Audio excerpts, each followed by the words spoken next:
So I work on quantitative research, and so the first thing that we had to do was basically come up with some kind of a measure, a precise measure for domestic violence. So we had to come up with a module that actually fits with the context of Bangladesh so that we could actually somehow quantify the extent of domestic violence.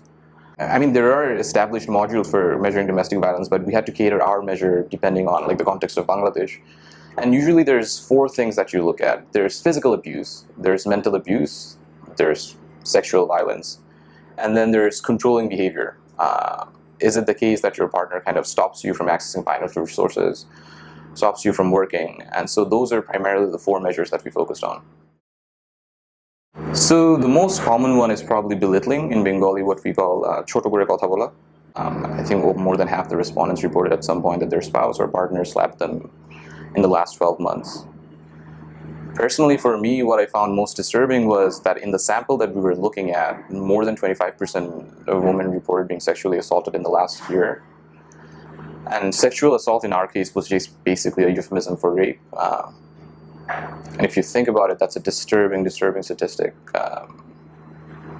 And that's just in the last 12 months. So if you're looking at lifetime prevalence of rape, the numbers are probably much, much higher. If you think about some measures of domestic violence, right, given cultural norms and what's accepted, it's hard to say that it's necessarily abuse. But with some measures like sexual assault or rape, I think the cases are more unambiguous. And so when 1 out of 4 women report being raped in the last year, that's a cause for concern. I think there are multiple factors that kind of play into this. The first one that comes to mind is just social norms, cultural norms, I guess. I think here I might be biased by a Western mindset or an upbringing, but I think for a large part of our culture, it's the case that your husband or your partner isn't necessarily just an equal partner, but it's more like your guardian, right? And so when you have that existing framework, there's already an unequal power structure in play, and that kind of leaves the female partner susceptible to cases of IPV. There's also the issue of child marriage, right? So when you're much younger than your partner, you're more vulnerable. Something else that kind of pops up over and over in economics research is that victims of domestic abuse tend to be kind of marginalized in the sense that they're isolated from the community. They don't really have anywhere to seek help. And I think that's a promising area to focus on to kind of tackle the issue that victims probably feel like they don't have anyone in the community that they can talk to, or places where they could seek help. They don't really have a voice. They're basically isolated to their house, and it's something that they're tackling and dealing with alone. Something else that we worked on is because domestic violence is a sensitive issue and people are not willing to usually reveal cases of domestic violence, we kind of had to figure out the best way to elicit a true response from households where domestic violence is actually taking place. And something interesting that we found, which might seem obvious, is that when you use male interviewers to actually gather data on cases of domestic violence, you're going to get severe underreporting. And so it's absolutely imperative that you use female interviewers.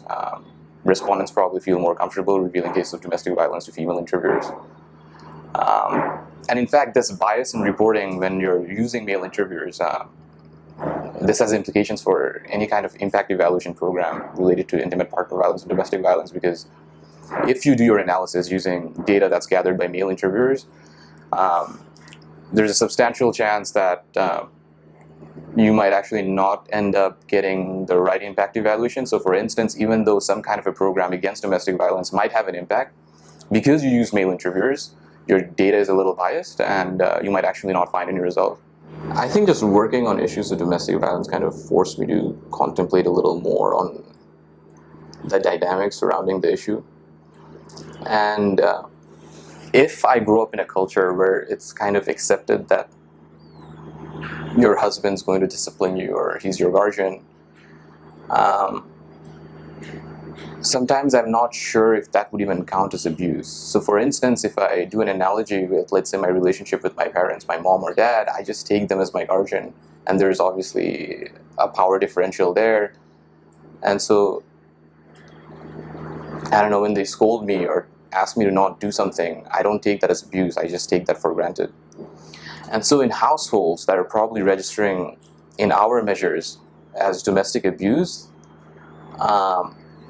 because at the end of the day, what we really care about is how much pain the victim is in. And so even though it's actually showing up in our measure as some kind of an abuse, the victim probably doesn't think of that as an abuse. There really isn't the pain that we're trying to address. And so even, like I said, so these might be cases of IPV in our measure, but in like a broader sense, these aren't necessarily IPV. So what we really want to tackle are cases of IPV where there are households or victims who feel like they're stuck. They actually want to get out of that relationship or that structure, that abusive prison that they're stuck in. And if anything, my work, I think, would want to focus on those people and kind of trying to help them, giving them an outside option to get out of that.